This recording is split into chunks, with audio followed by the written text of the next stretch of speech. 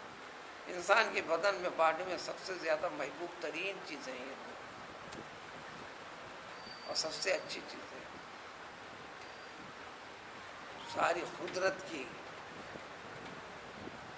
تجلیات کا مظاہرہ کروانے والی یہی آنکھیں، مشاہدہ کروانے والی یہی آنکھیں۔ کسی وجہ سے وجہ ہوں گی اسباب، جو آنکھوں سے محروم ہو جاتا ہے، روشنی چلی جاتی ہے، اس میں صبر کرتا ہے، یہ خطئی فیصلہ شریعت اسلامی کا ہے۔ حضور صلی اللہ علیہ وسلم کی وضاحت کے ساتھ اللہ تبارک تعالیٰ کا جب دیدار کروایا جائے گا جنتیوں کے لیے، جنت میں سب سے پہلے دیدار کرنے والوں میں یہی لوگوں کو سب سے پہلے موقع دیا جائے گا۔ تو وہ کوئی بھی چیز، اس چیز کے اوپر جب صبر کرتا ہے تو اللہ تعالیٰ اس کو ضائع نہیں کرتے، سب سے بڑا اجر عطا فرماتے ہیں۔ اب قرآن نے کیسا کیسا صبر کرنے کی چیزیں قرآن جگہ جگہ بتایا، سورہ بقرہ میں گزری ہے وَلَنَبْلُوَنَّكُمْ بِشَيْءٍ کے ساتھ ایک تفصیل پیش کر دی گئی، ہم تمہاری آزمائش کریں گے، کبھی تمہارے بدنی لحاظ سے، کبھی جان کے لحاظ سے، کبھی اعضاء کے لحاظ سے، کبھی تمہارے مالی اعتبار سے، کاروبار کے لحاظ سے، ذرائع اسباب کے لحاظ سے، یعنی سورسز آف انکم جو ہیں ان کے لحاظ سے۔ کم و بیش ہر انسان کو رونا دھونا ہے، کاروبار اچھے تھے آج یہ حالت ہے، فلاں ایسی حالت تھی اب یہ حالت ہے، فلاں ایسی حالت ہے، معروضے آتے ہیں پیش کرتے یہ طلب کرتے ہیں کہ کوئی ایک ایسا پڑھ کے پھونک دیجیے، یعنی یوں سمجھے کہ کوئی جادو منتر بتا دیجیے، ایک دم میں پک اپ لے لوں، میں فلاں کر لوں۔ جو اب تک دیا تھا اسی نے، جو لیا اسی نے، اس کی وضاحت اسی آیت میں آنے والی ہے۔ تو بہرحال جو ان تمام چیزوں کے اوپر جو صبر کرتے ہیں، ایک چیز ابھی صبر والی کیفیت کے اوپر اپنی زندگی کو دو طریقے سے ڈال کے رکھتے ہیں، طریقے بہت ہیں، وضاحتیں، دو بڑی چیزوں میں پورے طریقے اس میں مرج ہو جاتے ہیں، اسی سے جڑ جاتے ہیں۔ ایک وہ ہے وَأَقَامُوا الصَّلَاةَ، نماز کا اہتمام ہمیشہ ہمیشہ ہمیشہ کریں۔ فرض نماز کبھی بھی کسی بھی طریقے سے چھوڑتے نہیں، چھوٹ جائے، چھوڑنا الگ چیز ہے، چھوٹ جانا الگ چیز ہے۔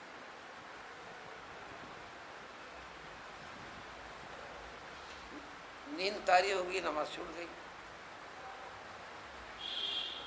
بیدار ہوئے، سستی آئی، دیکھ لیں گے، یہ گناہ والی بات۔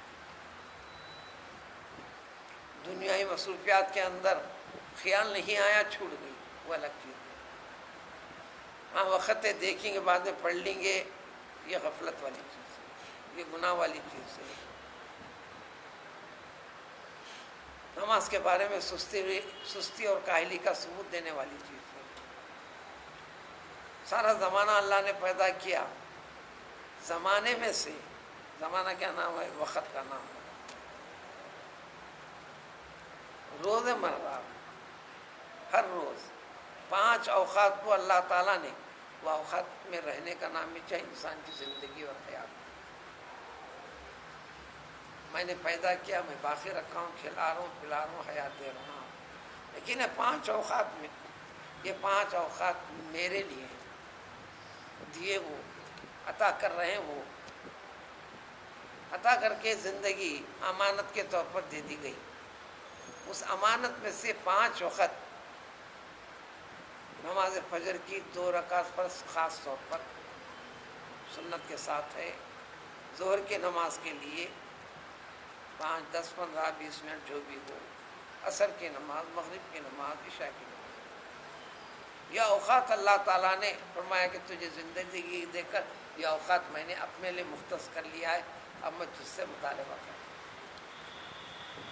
میری دی ہوئی چیز میں سے یہ اوقات میرے لیے وقف کرتا یا نہیں، میرے حکم کی بنیاد پر ہفتے بھر کے دنوں میں جمعے کے دن کو مختص کر لیا، تمام مہینوں میں رمضان کے مہینے کو اپنے لیے مختص کر لیا اللہ تعالیٰ وغیرہ وغیرہ۔ پھر فرمایا یفعل ما یشاء ویختار، یہ سب کچھ کرنے والے وہ ہیں، وہ اپنی مرضی سے کرتے ہیں، ویختار خود مختار ہے، لا یسأل عما یفعل، وہ جو کچھ کرتے ہیں اس میں تم میں سے کسی کو ایسا کیوں پوچھنے کی اجازت نہیں، وہم یسألون، لیکن تم کیا کرتے ہو کیا نہیں، ہر چیز کا حساب و کتاب ہوگا، دینا پڑے گا۔ تو ایک چیز اقامت صلاۃ، پورے قرآن میں کہیں بھی نماز پڑھو یہ الفاظ نہیں، نماز کا اہتمام کرو، قائم کرو، ادا کرو۔ ویسے زبان کے لحاظ سے بھی میں نماز پڑھ رہا ہوں، فلاں نماز پڑھ رہا ہے، سمجھ میں آ رہی بات، استعمال غلط ہے، سب میں مانوس ہو گیا، اب اس کو کچھ نہیں کہیں گے، پڑھنے والی چیز نہیں ہے، نماز ادا کی جانے والی چیز ہے، صحیح چیز ہے، نماز ادا کی جانے والی چیز ہے، اس کا اہتمام کی جانے والی چیز ہے، فلاں فلاں یہ فرائض کے حد تک۔ اسی کی وضاحت میں حضور صلی اللہ علیہ وسلم فرما دیا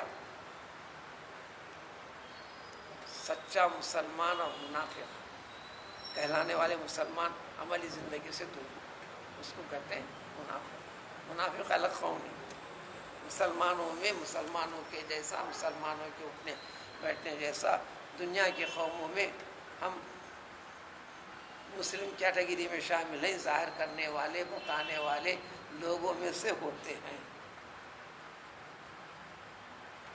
ماں بقیتے سے ہیں، یہ نان مسلم بولیں گے، غیر مسلم بولیں گے، غیر مسلم میں چاہے کوئی بھی کیٹیگری ہو۔ منافق جو ہے یہ تو نفاق، سچے مسلمان اور ظاہری مسلمان میں فرق کرنے والی چیز صرف اور صرف نماز ہے، صرف اور صرف نماز ہے۔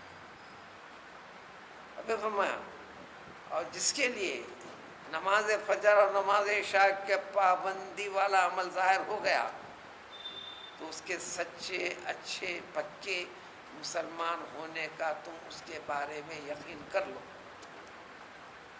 نماز فجر، نماز عشاء، اس کا اہتمام خاص طور پر اس کے ساتھ کرتا ہے تو سمجھ لو کہ اس کے پکے سچے اچھے مسلمان ہونے کا یہ علامات ہیں۔ تو یہاں بھی ذکر ہے کہ اقاموا الصلاۃ، ان کی پریکٹیکل لائف میں کیا رہتی ہے، نماز قائم کرتے رہتے ہیں، ادا کر اہتمام کیا کرتے رہتے ہیں۔ دو چیزیں، ایک لازم ملزوم، یہ چیز اس کے بغیر نہیں، یہ چیز اس کے بغیر نہیں، ایک نماز ہے، دوسرے جو جی رہا ہے اللہ نے کچھ عطا کیا ہے،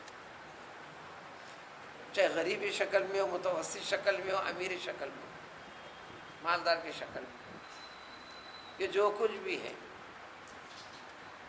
وَأَنفَقُوا مِمَّا رَزَقْنَاهُمْ، جو کچھ بھی ہم نے اس کو دے رکھا ہے، عربی میں رزق کے معنی عطا کرنا، ضروری نہیں ہے، اللہ نے اپنے فضل سے دینے کا طے کر لیا، دیتا ہے۔ پہلے رزق یعنی عطا کیے جانے والے ضروریات زندگی انسان کے لیے جو چیز ہیں اس کا تصفیہ اس کی تقدیر میں پہلے فرمائے، اس کی کتنی عمر کیسی ہونا اس کا فرمائے، پھر یہ کیسے کیسے کرے گا اس کو معلوم ہے۔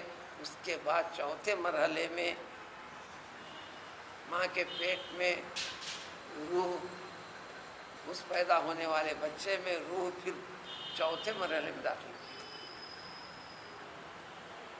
پھر سمجھا دیا کہ ہم دے رہے ہیں، ہم دے رہے ہیں، وَمِمَّا رَزَقْنَاهُمْ، جو کچھ بھی ہم نے دیا اس میں سے، وہ سب کچھ نہیں، اس میں سے سب کچھ نہیں،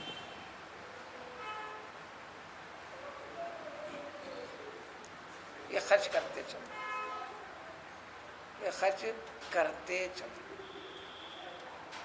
حضور صلی اللہ علیہ وسلم اپنے خاندان کے افراد کو خاص طور پر تاکید فرماتے تھے، یا بنی عبد المطلب اطعموا الطعام اطعموا الناس الطعام وَأَطْيِبُوا كَلَامَكُمْ، دیکھو تم لوگوں کو کھانا کھلاتے رہنا، لوگوں سے بڑے اچھے پیارے انداز میں گفتگو کرنا۔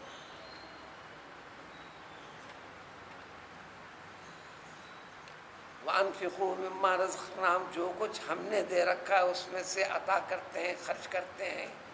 رزق کے معنی عطا، کھانے پینے کی چیز بھی اسی کا ایک حصہ ہے۔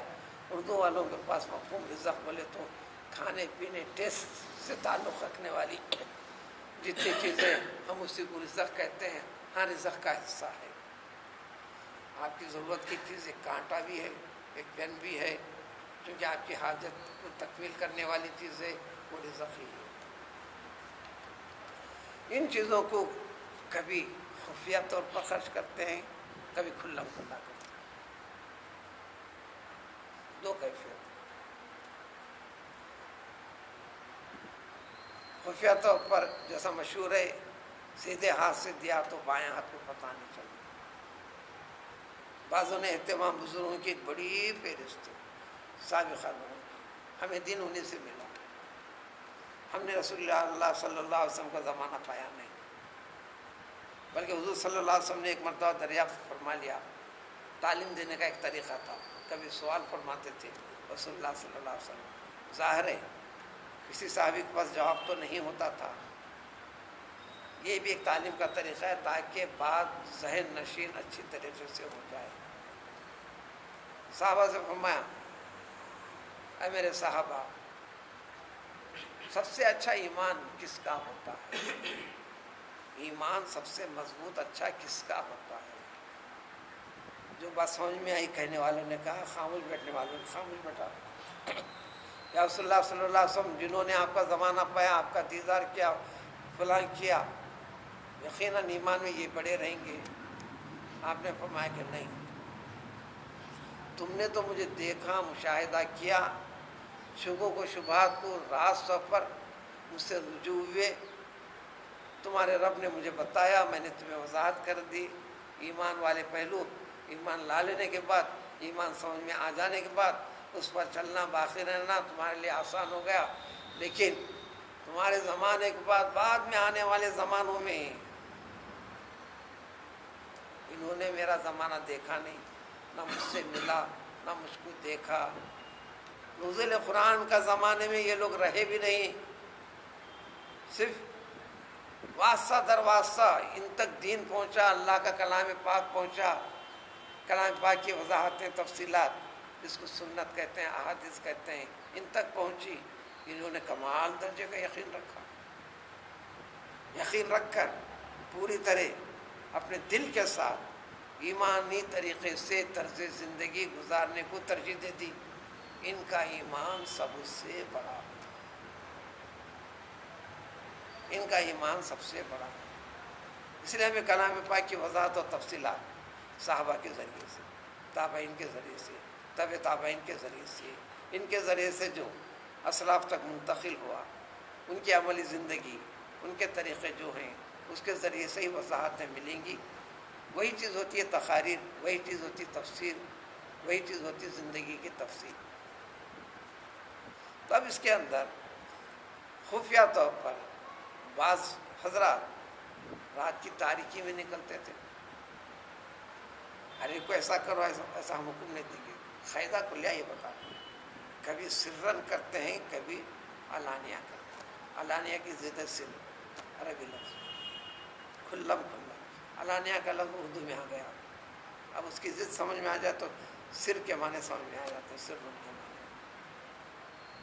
یہ اس کی ضد ہے، کسی کو پتہ چلنے نہیں، کسی کو پتہ چلنے نہیں دیتا، خفیہ طور پر۔ ایک حضرت چند سال پہلے انتقال ہوا، حیدرآباد کی ایک مشہور شخصیت تھی، وہ ضرورت مند ایک صاحب کو ہر مہینہ اپنی تنخواہ کا ایک حصہ خفیہ طور پر جا کر دیتے تھے، ان کے بچوں کو بھی پتہ نہیں، اور ان کے ہاتھ کو دیتے وقت کسی اور کو پتہ نہیں تھی جیسا۔ پھر ایک زمانے کے بعد انہوں نے کیا کیا، اپنے بچوں میں سے ایک بچے کو بلایا، بیٹے یہ پیسے لے، فلاں گھر کو جا، فلاں صاحب دروازہ کھولیں گے، میں بھیجا ہوں، کہہ دے سلام عرض کر دینا یا عطا کر دینا۔ انہوں نے دے دیا، لے لیے۔ لینے کے کچھ دیر کے بعد ان کے گھر کو آئے، آ کے کھٹکا مارا، کہنے لگے اب تک کسی کو ظاہر نہیں فرماتے تھے آپ، آج اپنے بچے کے سامنے کو ظاہر کر دیے کہ میں آپ سے وصول کرتا ہوں، آپ دیتے ہیں۔ پھر انہوں نے سمجھایا یقیناً میں سرن دیا کرتا تھا، اب میں عمر کے آخر حصے میں گزر رہا ہوں، میں اپنے بچوں کو